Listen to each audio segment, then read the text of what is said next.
Sir, Delhi police ने अब जो डेटा जारी किया है जिसमें ये बताया जा रहा है कि 2873 अपराधी भी शामिल हो गए थे, कॉकरोच थे जिनके आंदोलन में अपराधी भी शामिल हो गए थे। तो इनको बचाने के लिए अब मुहिम शुरू हो गई है कि इनके ऊपर एफआईआर दर्ज ना किया जाए, क्योंकि सर ये तो वो सारे जिन्होंने पुलिस पर हमला किया, आरएएफ के जवानों पर हमला किया। अंजू जी, आप कैसी बात कर रही हैं? दिल्ली पुलिस किस दुनिया में रह रही है? कॉकरोच जनता पार्टी ने ये धमकी दी है सरकार को कि अगर आपने सारी एफआईआर वापस नहीं ले ली कल तक, तो हम दोबारा धरना प्रदर्शन आंदोलन शुरू कर देंगे। ध्यान से सुनिए, अभी जुम्मा 2-4 दिन ही हुए इनके प्रकट किए हुए, और जिस तरीके से इनको हैंडल किया गया उसकी तो हमें खैर बहुत प्रश्न चिन्ह है, लेकिन इनका दोबारा इस तरीके से धमकी देना, तो फिर हम ये मान लें कि अब देश में निर्वाचन की जरूरत नहीं है, संसद की जरूरत नहीं है, धरना करो, सत्तारूढ़ हो जाओ, किसी चीज की जरूरत ही नहीं है। और जो आपने इन लोगों की गालीबाजी वगैरह देखी है, जिस तरीके के इन्होंने जीत के बाद जैसे 5 सितारा में जाके नचनियों की तरह नाच गाना वगैरह किया है, आप इनका लेवल समझ सकती हैं। सोशल मीडिया के दम पर और विदेशी फंडिंग के दम पर ये जो उन्होंने कर लिया, अब उसके समझते हैं कि अब भारत में लोकतंत्र समाप्त हो गया, केवल अब ये जो भीड़ इकट्ठा करेगा, भीड़ तंत्र चलेगा, लोकतंत्र नहीं चलेगा।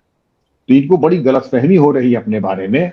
और ये हमारे बच्चे हमारे हैं, और हम इनके तरफ हमारी पूरी सहानुभूति और हमदर्दी हमारी आपकी पूरे देश की बच्चों के साथ है, अपराधियों के साथ तो नहीं है, न कभी होगी, न अपराधी के साथ होगी। मैं ये जानना चाहूंगा अंजू जी कि जो हमारे पुलिसकर्मी जो लगभग 130 के करीब, जिसमें महिला पुलिस अधिकारी हैं, वरिष्ठ पुलिस अधिकारी हैं, special police commissioner, joint police commissioner, ACP, DCP, inspectors, महिला ऑफिसर्स, ये जो घायल हुए हैं बुरी तरीके से, निर्मम इनकी जो है पिटाई की गई है, हेड इंजरीज हैं। लोग आपने देखा होगा लड़कियां और ऑफिसर्स सर पे किस तरीके से गमछा तौलिया बांध करके बच के जा रहे हैं, इसके ऊपर इनको कार्रवाई नहीं है। मैं ये जानना चाहूंगा कि पुलिस अधिकारियों के कोई संवैधानिक अधिकार है कि नहीं है, वो केवल पिटने के लिए आते हैं। जिस तरीके से ये मनबड़ लोग दंगाई पत्थर मारे, आपने पुलिस की 30 गाड़ियों को स्वाहा कर दिया, आग के हवाले कर दिया, क्या इसकी कोई कार्रवाई नहीं होगी आपके ऊपर? ये चाहते हैं कि सारी एफआईआर हो जाए, पुलिस वाले जो पिटे हैं टुके हैं वो है ही इसीलिए कि उनको पीटा जाए और ठोका जाए। ये गलतफहमी निकाल दीजिए। और अगर ये होता है अंजू जी, मैं आपको बता दूं, हम लोगों ने भी पीआईएल तैयार की। अगर एफआईआर वगैरह जो चुटैल और घायल पुलिस वाले हैं, उनके भी परिवार हैं, उनकी जो वेदना है, अगर किसी ने दुस्साहस किया उनके एफआईआर को, तो हम लोग भी पीआईएल में जाकर के सुप्रीम कोर्ट से कहेंगे क्या हमारे मानवाधिकार नहीं है, हमारे परिवार के मानवाधिकार नहीं है? क्या हमारे भी ये माता पिता भाई बहन संतान पति पत्नी हमारे नहीं है, जिसको जो मन में पत्थर मार करके चला जाए? अब हम आ जाते हैं इन्वेस्टिगेशन के ऊपर। इन्वेस्टिगेशन में दिल्ली पुलिस ने बड़ी कठोर परिश्रम की।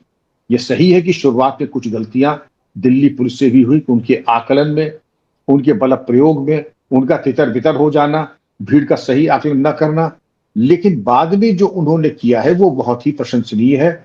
और जो इन्होंने आंकड़े निकाले, कैसे निकाले हैं? उन्होंने सैकड़ों वीडियो को खंगाल करके फेशियल रिकग्निशन सॉफ्टवेयर और एआई टूल्स के माध्यम से पता लगाया। ये 2873 चेहरों को उन्होंने बराबर कर दिया और उसमें 989 लोगों को बिल्कुल चिन्हित कर दिया कि ये चोटी के अपराधी हैं, शीर्षस्थ अपराधी हैं। अब मैं उनकी क्रिमिनल हिस्ट्री की कुंडली आपको बताता हूं। ऐसा नहीं कि वो जेब काटने में या सामान्य चोरी या मारपीट के आरोपी हैं, उसमें बड़ी संख्या में थाने की हिस्ट्री शीटर से मतलब पुराने सजायाबी हैं। उसके जो इसी 989 आपने बताया है, उसमें हत्या का प्रयास, डकैती, राहजनी, बलात्कार, पॉक्सो, एनडीपीएस के आरोपी इसमें हैं। अब आप चाहते हैं कि ये आंदोलन में ये नीट के परीक्षार्थी हैं, ये कहीं से नीट के परीक्षार्थी नहीं, ये विद्यार्थी हैं।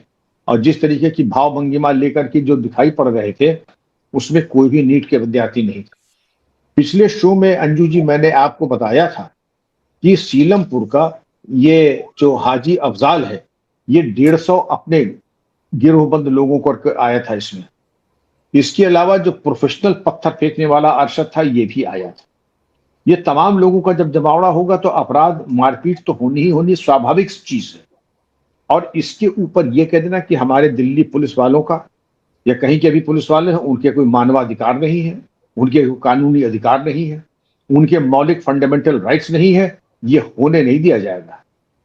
पहली चीज तो अगर मैं नहीं उम्मीद करता हूं कि ऐसा अन्याय हमारे परिवारों के साथ होगा, हमारे अधिकारी कर्मचारियों के साथ होगा, हमारी वो बहन बेटियों के साथ होगा जो पुलिस में है, जिनके साथ ये अमानवीय व्यवहार हुआ।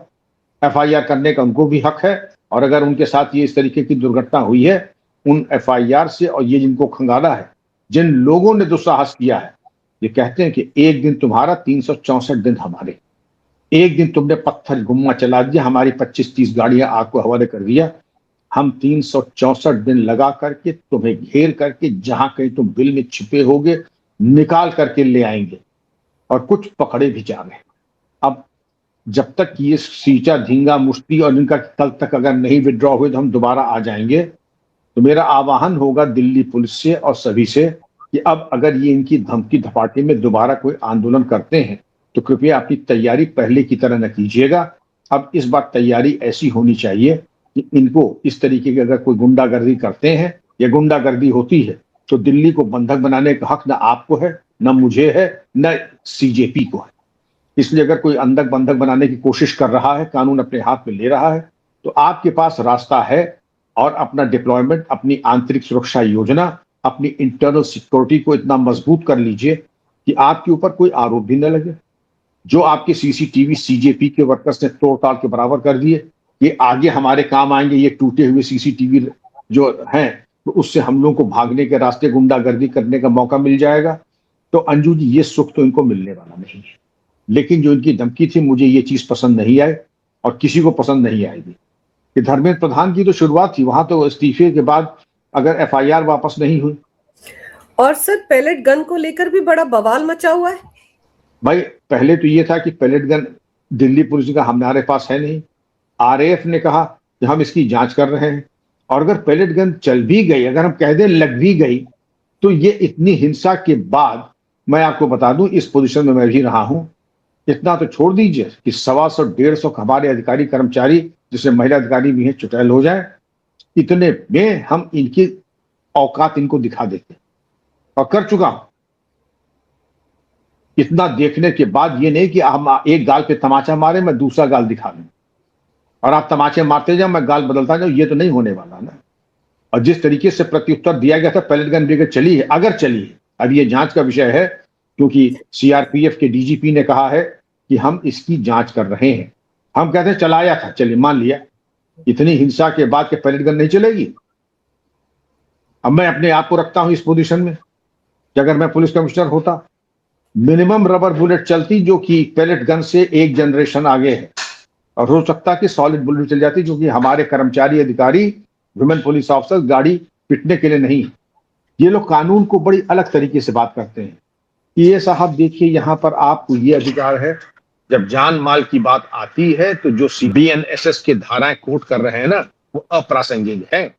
ड्रिल मैनुअल में केवल यही एक मान्यता है, और मैं समझाना चाहूंगा, न्यूनतम बल प्रयोग, non lethal aspects, non lethal alternatives, और कमर के नीचे।